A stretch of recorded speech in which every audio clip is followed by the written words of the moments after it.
వాలంటీర్‌ని వాలంటీర్‌గా పనిచేయనిచ్చి చాలా కాలం పాటు చేయనిచ్చారు. కరెక్ట్‌గా ఎలక్షన్స్ ముందు నుండి ప్రారంభమైంది. వాళ్ళ బ్రతుకులతో ఇప్పుడు చెలగాటమాడారు. వాళ్ళని రాజీనామా చేయించారు చాలా చోట్ల. రాజీనామా మొత్తం 2.5 లక్షల మంది ఉంటుంటే 1,00,000 మంది దాకా రాజీనామా చేశారట. ఈ 1,00,000 మంది పరిస్థితి ఇప్పుడేంటి? ఇప్పుడు తెలుగుదేశం కూటమి ప్రభుత్వం ఏం చేస్తుంది?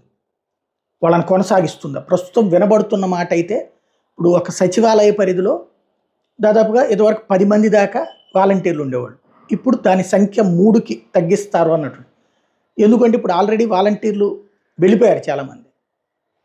ఆల్రెడీ రిజైన్ చేయకుండా ఉన్న వాలంటీర్లు కూడా ఎవరైతే తమ మాట వినేవాళ్ళు, లేదంటే కనుక తెలుగుదేశానికి అనుకూలంగా ఉండేవాళ్ళు, జనసేనకు అనుకూలంగా ఉండేవాళ్ళని వరకు పెట్టేటటువంటి ప్రయత్నం. లోకల్గా ఎమ్మెల్యేని బట్టి తెలుగుదేశం ఎమ్మెల్యే తెలుగుదేశం, జనసేన అయితే లేదా వాళ్ళిద్దరూ కోఆర్డినేట్ చేసుకుని పెట్టేటట్టు అన్నటువంటి మాట వినబడుతుంది.